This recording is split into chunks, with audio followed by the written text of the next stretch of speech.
तर आज आपण आपल्या चॅनलवर घेऊन आलेलो आहोत अगदी इन्स्टंट अशी शेवभाजी। त्यासाठी मी इथे सुरुवातीला 2 चमचे तेल टाकून घेतलेलं आहे। त्यामध्ये 2 हिरवी वेलायची, 1 काळी मोठी वेलायची म्हणजे मसाला वेलायची, त्यानंतर अगदी 3 काळे मिरे, 2 लवंग, त्यानंतर हे आहे रायपत्री। तर रायपत्री आपण इथे अगदी थोडीशी टाकलेली आहे, त्याने भाजीला खूप छान असा सुवास येतो। त्यानंतर 1 गड्डी लसूण आणि अगदी अर्धा इंच असं अद्रक थोडंसं ठेचून घेतलेलं आहे। त्यानंतर 1 मोठा कांदा। तर आपण हे वाटण छान असं परतवून घेऊया। तर आपल्याला हा कांदा अगदी छान असा ब्राऊन होईपर्यंत परतवून घ्यायचा आहे। खूप जास्त काळा वगैरे होऊ द्यायचा नाही, नाहीतर आपल्या भाजीचा कलरही अगदी काळा होऊन जातो। त्यानंतर अर्धा चमचा आपण इथे जिरे ॲड केलेले आहेत, ते सुरुवातीला टाकायचे विसरले। तर कांदा इथे बऱ्यापैकी परतलेला आहे, त्यामध्ये मी 1 तमालपत्र ॲड केलेलं आहे। त्यानंतर 2 ते 3 मोठे चमचे भरून असं खोबरं, हे सुक्कं खोबरं घेतलेलं आहे आणि 2 मिनटं परतवून लगेच आपण हे गॅस बंद केलेला आहे। तर आपण हे वाटण, तर मी इथे अगदी शेवटी तीळ ॲड केलेले आहे। तुमच्याकडे खसखस असेल तर तुम्ही तीळ ॲड करू शकता।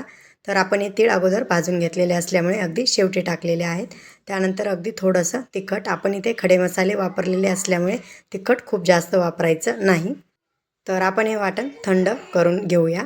थंड केल्यानंतर अगदी थोडं थोडं पाणी ॲड करून वाटण मिक्सरला फिरून घ्यायचं आहे। तर वाटण इथे आपलं थंड झालेलं आहे, मी इथे मिक्सरच्या भांड्यामध्ये काढून घेत आहे।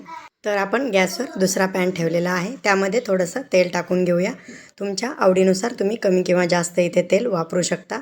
मी इथे अगदी थोडंसं वापरलेलं आहे। तर सुरुवातीला हिंग ॲड केलेला आहे, त्यानंतर कोथिंबीर आणि त्यानंतर आपण हे वाटण टाकून घेऊया।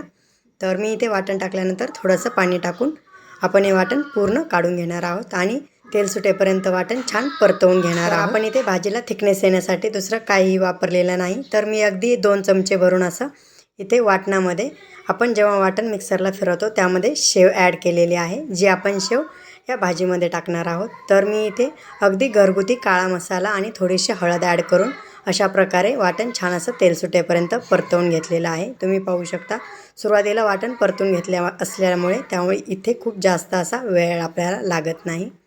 तर छान असं तेल सुटल्यानंतर मी इथे गरम पाणी ॲड करून घेत आहे। तर गरम पाणी अगदी, आपण हे वाटण घट्ट असं ठेवायचं नाही, थोडंसं असं पातळ करून घ्यायचं, म्हणजे जेव्हा आपण शेव यामध्ये ॲड करतो त्यावेळेस शेव पूर्ण पाणी ॲब्झॉर्ब करते आणि आपली शेवभाजी अगदी घट्ट होऊन जाते। तर हे पहा, मी इथे अशा प्रकारे थिकनेस ठेवलेला आहे। तुम्ही तुमच्या आवडीनुसार कमी किंवा जास्त थिकनेस ठेवू शकता। त्यानंतर इथे चवीनुसार मीठ ॲड केलेलं आहे।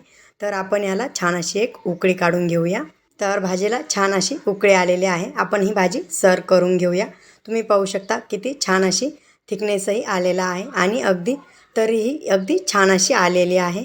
तर अशा प्रकारे तुम्ही इन्स्टंट भाजी, बिलकुल कोणत्याही प्रकारचा मसाला ॲड न करता अगदी छान चविष्ट आणि सुगंधित अशी भाजी घरी बनवू शकता। त्यानंतर आपण इथे शेव ॲड करून घेणार आहोत। तर भाजीची शेव मार्केटमध्ये इझी अवेलेबल असते। त्यानंतर त्यावरती थोडासा आपण रस्सा टाकून घेऊया, म्हणजे शेव छान अशी सॉफ्ट होते। त्यानंतर अगदी थोडीशी अशी कोथिंबीर, दिसते की नाही भाजी अगदी चमचमीत आणि छान अशी। तर तुम्ही ही भाजी अगदी चपाती आणि पावासोबत अगदी सहज सर्व करू शकता। तर तुम्हाला हा झटपट होणारा आपला शेवभाजीची रेसिपी आवडली असेल तर आपल्या चॅनलला लाईक करा, शेअर करा आणि हो सबस्क्राईब करायला विसरू नका। थँक्यू।